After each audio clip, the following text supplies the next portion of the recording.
अस्सलाम वालेकुम जी, बिस्मिल्लाहिर्रहमानिर्रहीम। मिर्ज़ा मोहम्मद अली जेलमी, जिस तरह कि आप जानते हैं कि हाल ही में उन पर दौरान मजलिस उन पर हमला और एक शख्स हुआ है।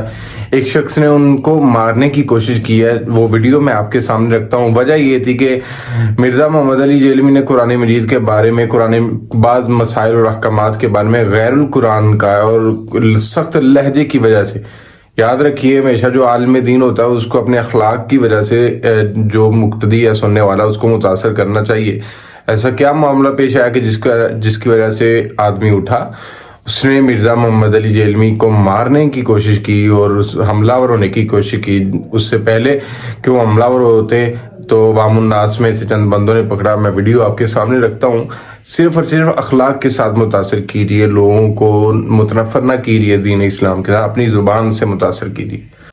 तो कुरान में जो अकीदे आए हैं, जैसे कुरान में आया कि नमाज पढ़ो मुशरिक ना हो जाओ, व अकीमुस्सलाह वला तकूनु मिनल मुशरिकीन, लेकिन कुरान नमाज का तरीका नहीं बता रहा।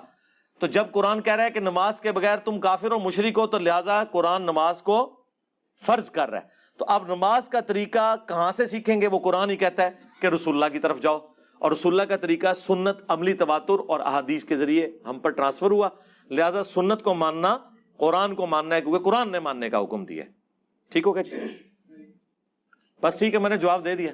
मैंने ये सवाल जो है ना, इसलिए जवाब के साथ ही मुझे ये नजर आता है कि आपने जो 6 किताबें रखी हुई है ये शिर्क है, ये गैर कुरान है, ये 230 हिजरी में, यानी कि काश आप मेरी 5 मिनट की गुफ्तगू बात भी सुन लेना तो आपको पता चल जाएगा। मैंने एक ही बात की है, कुरान कहता है कि हज के महीने मालूम है।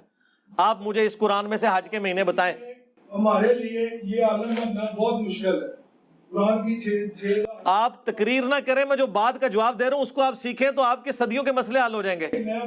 जी मैं आपसे मुतमईन नहीं हूं ना कि मैं आपको कुरान पेश कर रहा हूं, आप तो कुरान को भी नहीं मान रहे। क्यों नहीं मान रहा? अब मैं आज कुरान में लिखा है अल हज्जु अशरुम मालूमात, हज के महीने मालूम है। इधर एक वन पॉइंट, हज के महीने मालूम है। क़यामत तक टाइम है, कुरान से हज के महीने निकाले, नहीं तो मैं कहूंगा आप कुरान को नहीं मान रहे। मैं तो हदीस की बात ही नहीं कर रहा। आप जो तैयारी करके हैं वो मेरे पे ना थोपे। मैं आपकी बात कर रहा हूं कि आप कुरान को नहीं मान रहे। कुरान में लिखा है हज के महीने मालूम है, मुझे कुरान से हज के महीने निकाल के दें। मैं अभी इतना आलम नहीं हूं। बस फिर आप बैठ जाए। जब आप आलिम नहीं तो आप स्टूडेंट मान के बैठे। जी जी ये मेरी जिंदगी है। जी जी मैं 86 में बदला हूं जी जी। और एक लफ्ज में मेरी काश आपको उस वक्त कोई मेरे जैसा टीचर मिल जाता तो आज आप सुकून से बैठे होते। मैं आपको एज ए टीचर मैं आपको बहुत सुनता हूँ, मैं आपकी बहुत इज्जत करता हूँ, आपसे मोहब्बत करता हूँ और लोगों को कहता हूँ कि अली भाई को सुनो। मगर जो चीज है ना, मेरी जिंदगी एक लफ्ज में बदली, खुदा। ये खुदा फारसी जुबान का लफ्ज है और आप अक्सर बोलते हैं खुदा। ये बात करें आप मेरे साथ पैशन से। मैंने एक ही बात पे रहेंगे जी हम, यानी कि आप 50 मौजूआत छेड़ लेंगे, फायदा कोई नहीं होगा। नहीं, ये तो इसी तरह होनी है ना। नहीं इसी तरह उसी पैशन से और यार किया गया, मैंने मार दिया,